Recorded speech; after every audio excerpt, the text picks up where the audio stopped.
在影片开始前，我想先问你一个稍微有点扎心的问题：你觉得自己是一个普通人吗？或者说，你甘心就这样做一个普通人吗？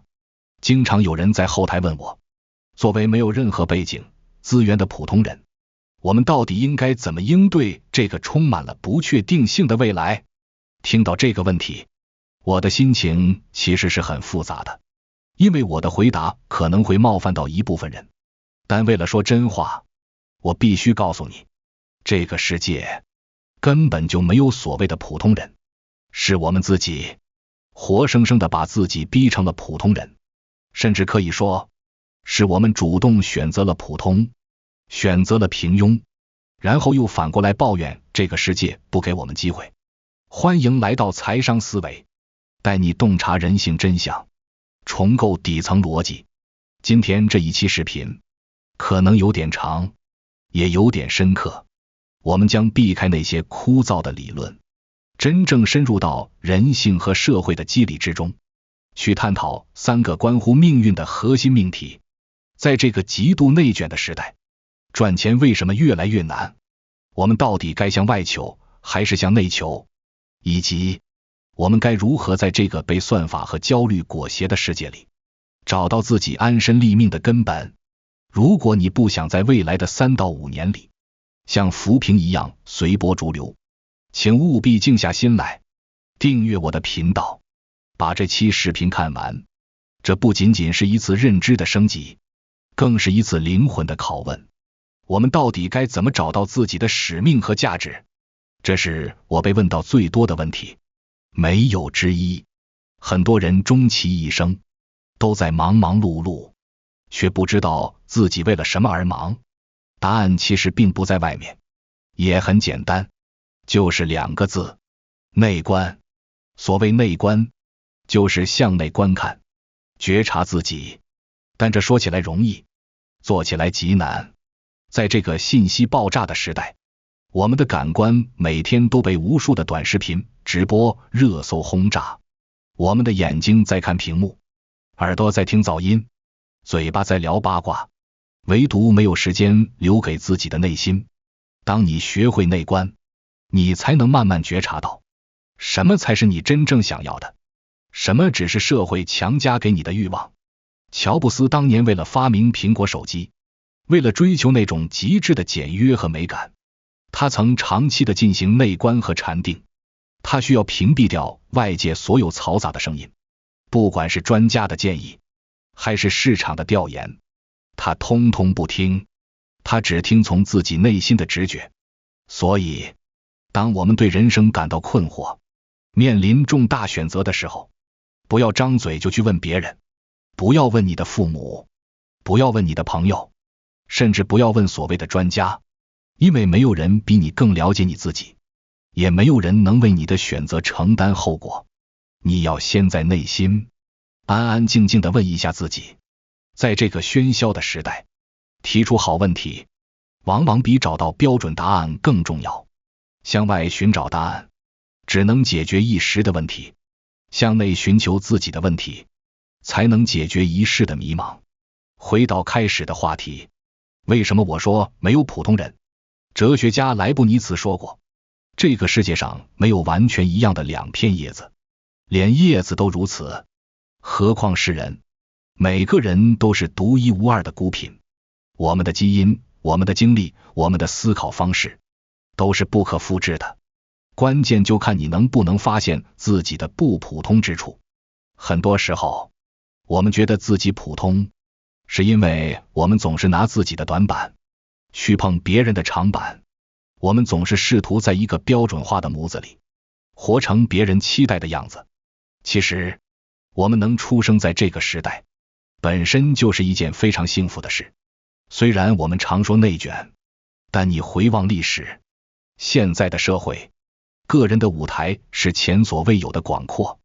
只要你用心挖掘，哪怕你只是擅长整理收纳，哪怕你只是擅长把饭做得很好吃，甚至哪怕你只是擅长发呆冥想，在今天这个互联网时代，你都可以活出自我，实现并发挥自己的价值。赚取应有的回报。我们既要看到这个时代的残酷和竞争，也要看到它的公平和文明。关键在于你的选择是什么。这是一种很公平的交换。如果你做的是别人也能做的简单重复劳动，你能参与的是别人也能参与的低门槛竞争，那么或许你就必须接受一个相对普通的人生，拿着一份普通的薪水，过着一眼望到头的生活。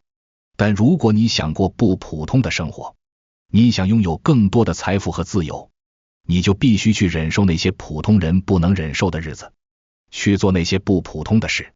你要忍受孤独，你要忍受不被理解，你要忍受在黑暗中摸索的恐惧。在互联网时代，随大流是最容易的，也是最危险的。所以在做决策之前，一定要多深思一下，带着一个更高维的视角，跳出当下的环境，像看电影一样审视当下的自己。说到这里，我们不得不聊聊赚钱这件事。为什么现在大家都觉得赚钱越来越难了？以前只要勤劳就能致富，现在好像越勤劳越穷。这是因为只要互联网在发展，商业竞争的底层逻辑就彻底变了。我举个简单的例子，大家就能明白。我有个朋友之前做线下教育，在北京、上海、深圳都开了辅导班，生意做得风生水起。后来他看准趋势，转型做线上教育。结果他发现了一个非常有意思，但也非常残酷的现象。以前做线下的时候，学生选课都是就近原则，我就住在这个小区，我就选这个小区附近的补习班，哪怕这个老师水平一般，只要距离近，我就有生源，我就有饭吃。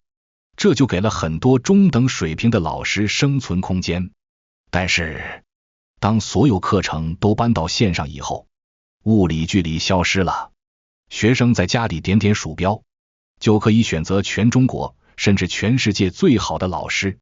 这时候，如果你是教英语的，学生为什么不选那个讲得最好的、最幽默的、名气最大的老师呢？于是结果就是学生几乎只选每个科目的第一名。因为所有的生意一旦搬到线上，就不再有地域的区隔，所有人都会涌向那个最好的选择。第一名才有肉吃，第二名可能还能喝点汤，第三名以后，无论你多努力，你可能都只能赚点辛苦钱，甚至连电费都赚不回来。这就叫数一数二，不三不四。这不是什么高深的经济学原理，这就是互联网带来的资源聚集效应。任何一个领域，只有顶尖的那一小撮人能轻松赚钱，剩下绝大多数人都只能在温饱线上挣扎。科技越发达，信息越透明，社会流动性越好，资源就越会流向那些有能力、有资源的人手里。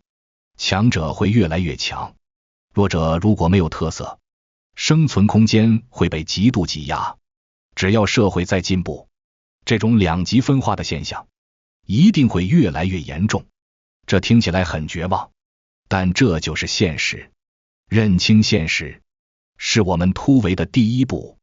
而且现在赚钱的周期也被拉长了，以前倒买倒卖几天就能赚一笔差价，现在信息太透明了，差价几乎消失了。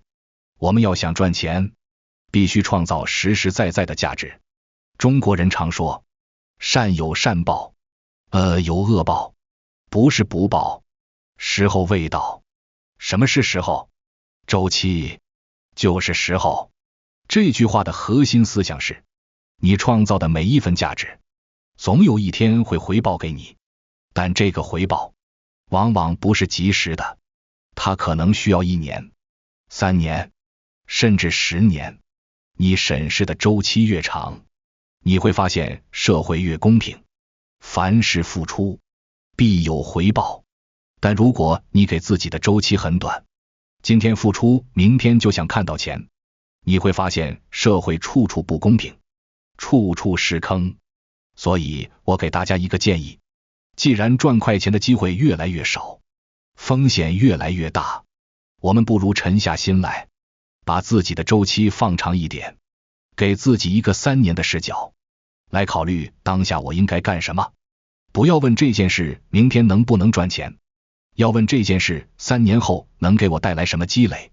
如果你也认同这种长期主义的价值观，请在留言区打出长期主义4个字，我们一起做时间的朋友，对抗这个急功近利的时代。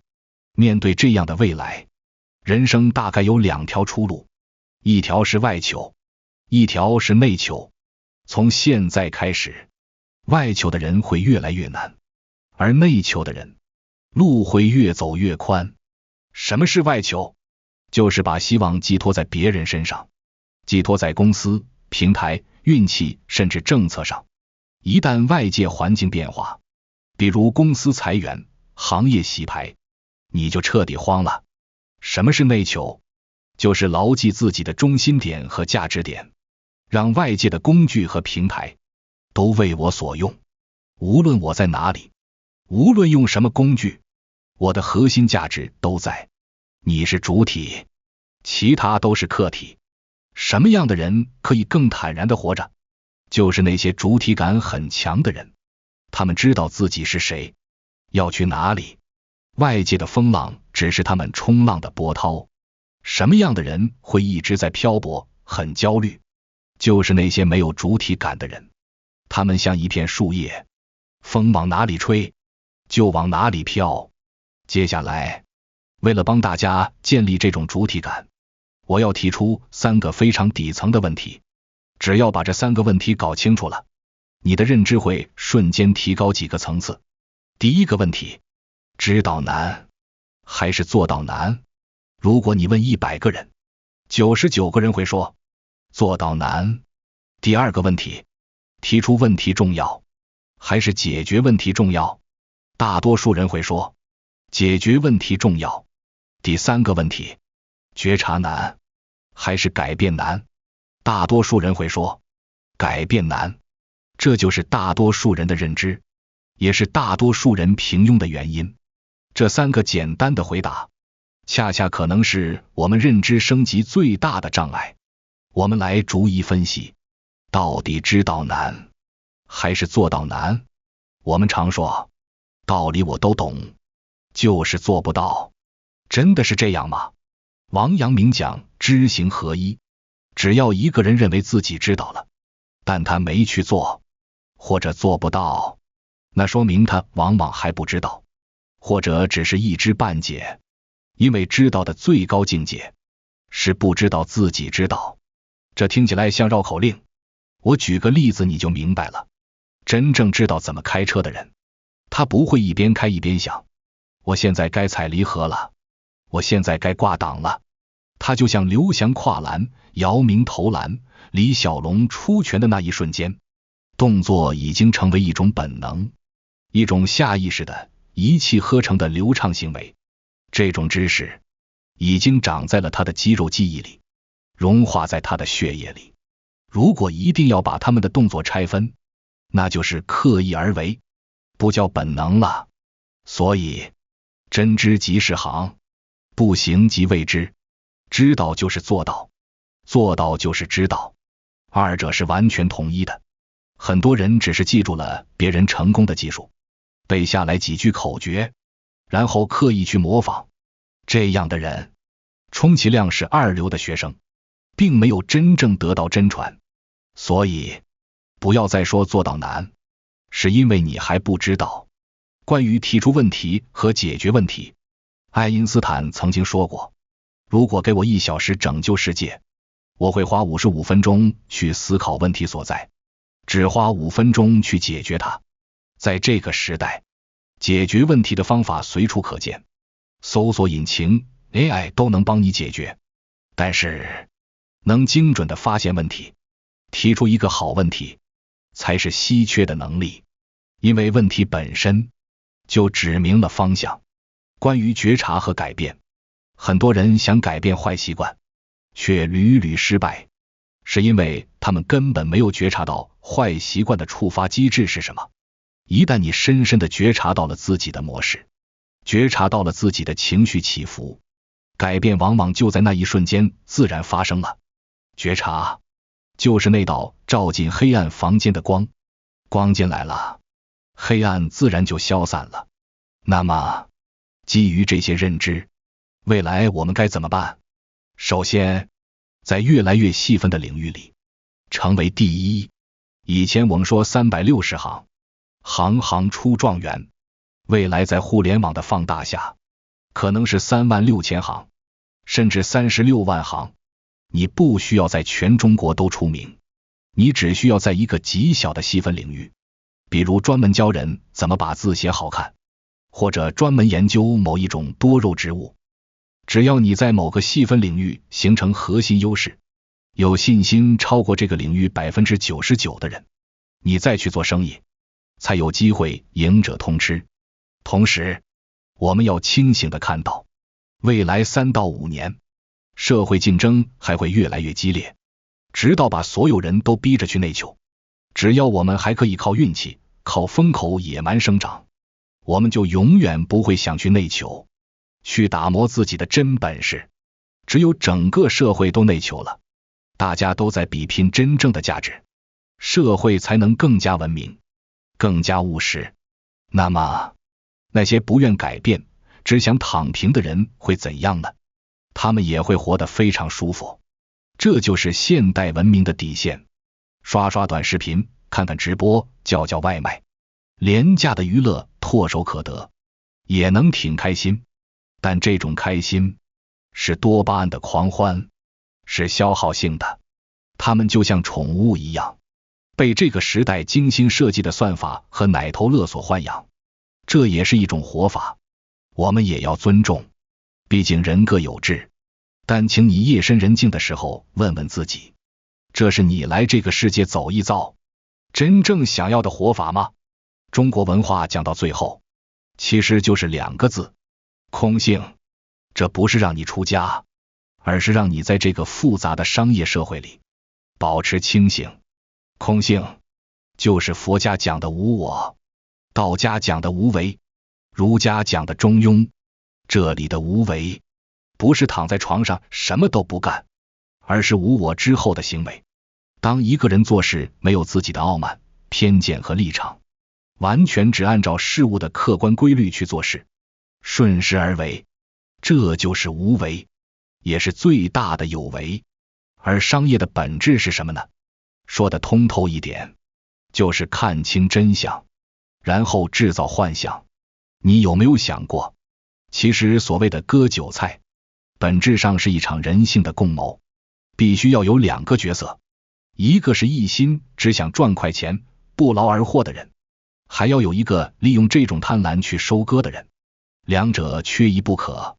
一个巴掌拍不响，收割者不断告诉你，只要买了我的课，只要投了这个项目，就会如何发财。而现实情况是，只有你具备了能力，只有你付出了努力，才会获得财富。懂得只有怎样才会如何，你才能有稳定的内核。如果一直被灌输只要怎样就会如何，你就会不断的被外界打乱。今天追这个风口，明天追那个热点，最终成为那只被薅羊毛的羊。一个人如何找到自己的内核？内核不是别人给你的标签，也不是银行卡里的数字，内核就是那些稳定不变的东西。它来自于不断的和自己对话，不断的和自己相处。你越懂自己，就越不需要去懂别人，也就越不需要去讨好别人。本质上，往外看很容易，眼睛一睁就能看到花花世界，往内观却很难，因为你要面对自己的恐惧、贪婪和软弱。但只有先打动自己，才能打动世界。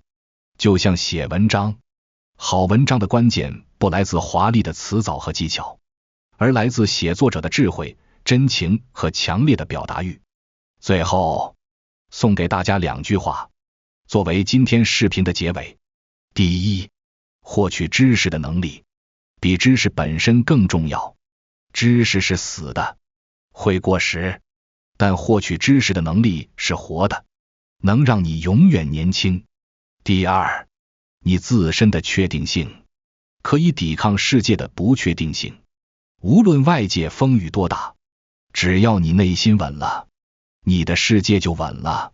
生命的本质就是一个不断接近自己，成为自己的过程。如果你觉得今天的视频对你有帮助，这不仅仅是一次观看，更是一次连接。记得点赞、订阅，并把这个视频分享给你身边还在外求之路上迷茫的朋友，拉他一把。我是财商思维，我们下期再见。